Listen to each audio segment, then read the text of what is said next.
Baik, Assalamualaikum warahmatullahi wabarakatuh. Kami di sini dari kelompok 9 mata kuliah praktikum statistika. Kami akan membuat video mengenai langkah-langkah menganalisis regresi dari data hasil kuesioner yang sudah kami dapatkan. Sebelumnya perkenalkan, nama saya Faik Hamka Pramana dengan NIM 24_023. Perkenalkan, nama saya Studio Anggraini dengan belakang NIM 24099. Perkenalkan, nama saya Sinta Silaban dengan NIM 24052. Jadi di sini sudah ada data yang kami peroleh dari hasil kuesioner. Ini kita bedakan menjadi jenis kelamin ya. Yang nomor 1 ini jenis kelamin laki-laki, yang nomor 2 perempuan. Nah, langsung saja kita salin ya.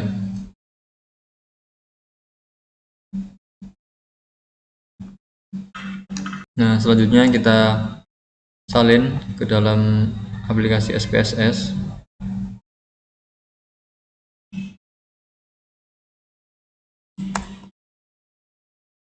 Nah, seperti ini. Lalu di bagian sheet yang variable view kita ubah namanya jenis kelamin.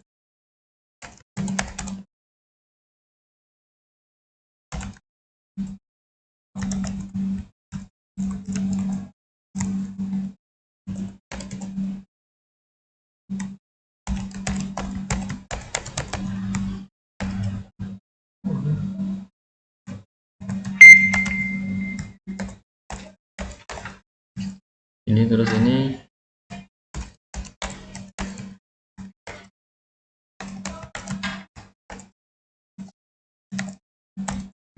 nah seperti ini. Lalu ini desimalnya kita ubah juga menjadi 0.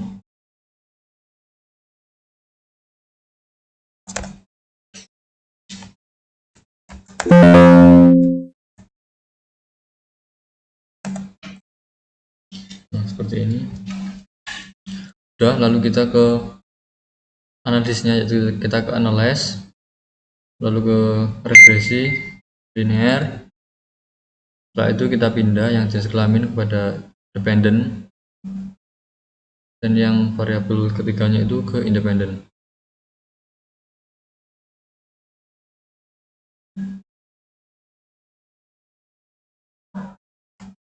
Nah seperti ini. Ini sudah muncul datanya atau hasil dari analisisnya.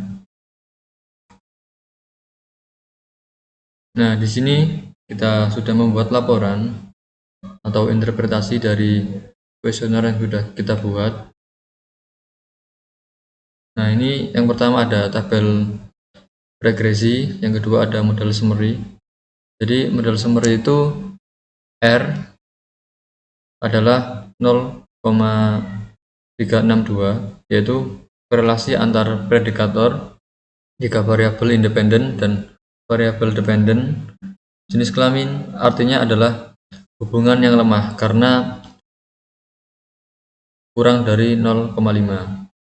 Lalu R-square-nya itu menunjukkan 0,131, yang menunjukkan bahwa 13,1% itu variabilitas pada variabel jenis kelamin yang dapat dijelaskan oleh ketiga variabel independen.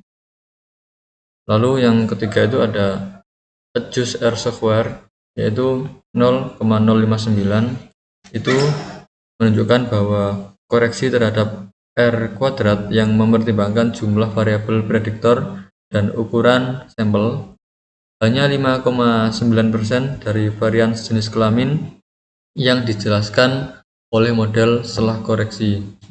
Nah, yang ini standar errornya itu 0,491, yang menunjukkan kesalahan rata-rata dalam memprediksi nilai jenis kelamin dari model yang ada. Nah, selanjutnya ini tabel yang kedua, yaitu ANOVA. Nah, tabel ANOVA ini ada sig ya.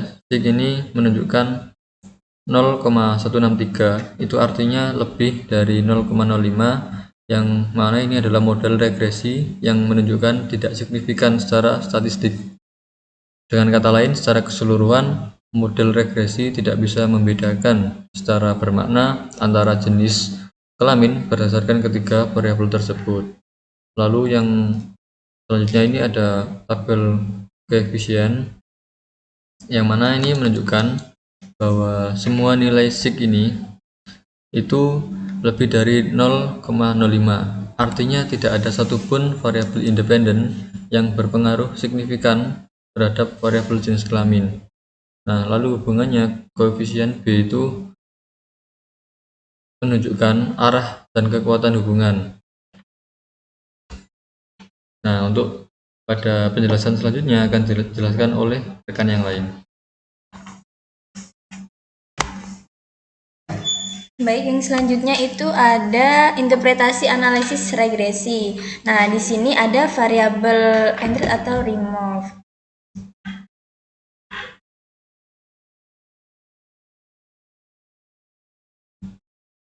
Di tabel ini menunjukkan variabel-variabel apa saja yang digunakan dalam analisis regresi, baik sebagai variabel independen maupun variabel dependen. Nah, jadi di dalam mode ini tuh kita bisa melihat bahwa variabel yang dimasukkan itu sebagai variabel independen itu ada menulis secara struktur, menganalisis secara kritis, dan juga berbicara di depan umum.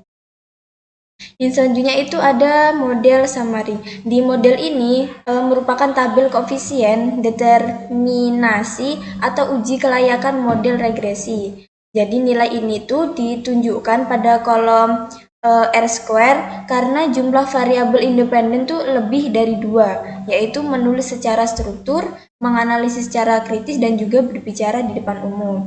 Jika variabel independennya itu hanya 1 atau 2, maka cukup melihat di kolom R²-nya. Untuk berdasarkan hasil perhitungan pada tabel ini, jadi nilai adjust R² adalah sebesar 0,059 atau 5,9%, yang artinya ketiga variabel independen tersebut hanya mampu menjelaskan variabel dependen, yaitu di jenis kelamin sebesar 5,9%. Sedangkan sisanya yaitu sebesar 94,1% yang dijelaskan oleh variabel lain di luar model. Jadi untuk dinilai koefisien determinasi itu sangat kecil. Ini menunjukkan bahwa model regresi itu belum layak atau kurang baik digunakan untuk memprediksi variabel jenis kelamin berdasarkan ketiga variabel tersebut. Hal ini karena kontribusi model terhadap penjelasan variabel dependen itu masih jauh di bawah 50%, yang menjadi batas umum kelayakan suatu model regresi dalam memberikan penjelasan yang kuat. Terus yang selanjutnya ini ada tabel ANOVA. Jadi ini menunjukkan uji regresi secara simultan. Tabel ini digunakan untuk melihat apakah variabel menulis secara struktur, menganalisis secara kritis, dan juga berbicara di depan umum secara bersama-sama itu berpengaruh terhadap variabel jenis kelamin. Untuk hipotesis yang diajukan itu H0 tidak terdapat pengaruh yang signifikan dari menulis secara struktur, menganalisis secara kritis, dan berbicara di depan umum secara simultan terhadap jenis kelamin. Untuk H1-nya terdapat pengaruh yang signifikan dari menulis secara struktur, menganalisis secara kritis, dan juga berbicara di depan umum secara simultan terhadap jenis kelamin. Untuk dasar pengambilan keputusan, yang pertama itu berdasarkan nilai F hitung. Jika nilai F hitung kurang F tabel, maka H0 diterima. Jika nilai F hitung lebih dari F tabel, maka H1 diterima. Yang kedua ini ada berdasarkan nilai signifikansi atau sig. Jika nilai sig lebih dari 0,05, maka H0 diterima. Jika nilai sig kurang dari 0,05, maka H1 yang diterima. Jadi untuk keputusannya berdasarkan tabel itu diperoleh nilai F hitung itu 1,811, nilai sig-nya itu 0,163, yang artinya lebih besar dari 0,05, maka H0 diterima dan H1-nya ditolak.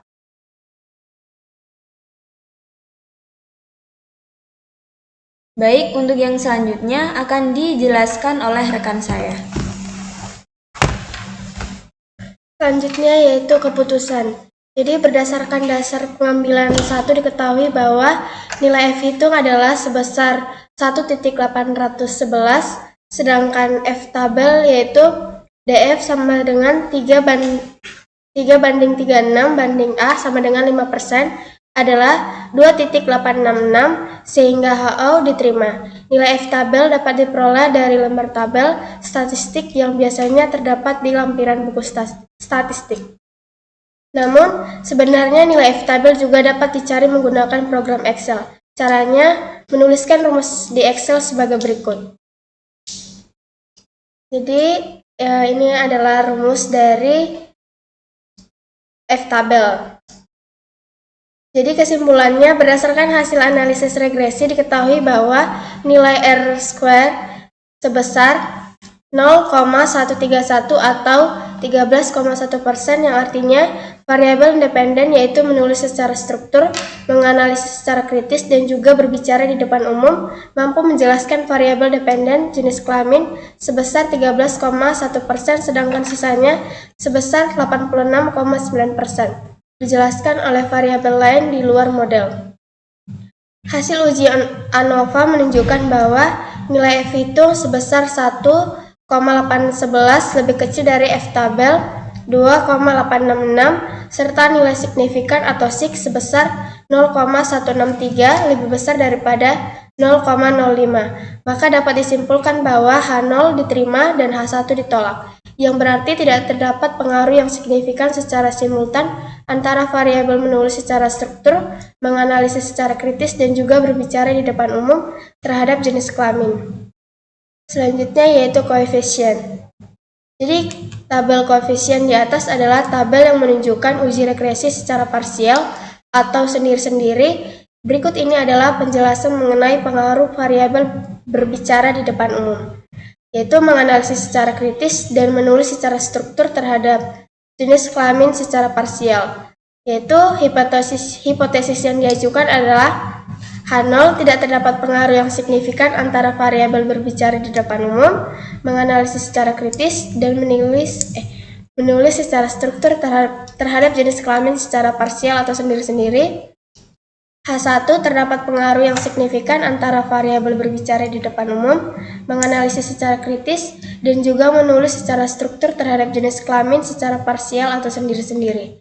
Dasar pengambilan keputusan dari hasil analisis ini didasarkan pada hal berikut.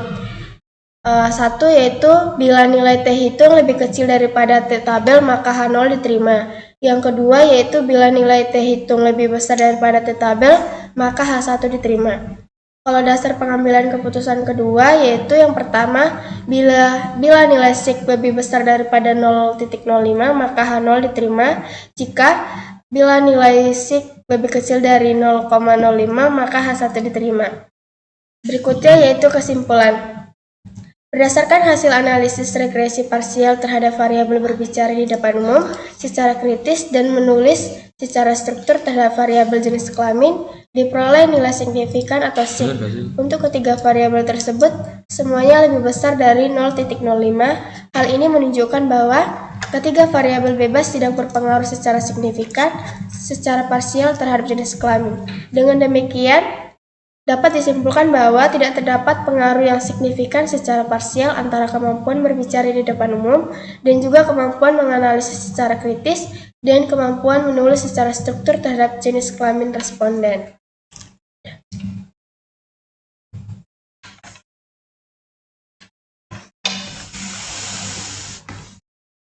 Nah, itu dari presentasi yang kami bisa berikan. Nah, terima kasih atas kesempatannya yang sudah menonton. Terima kasih. Assalamualaikum.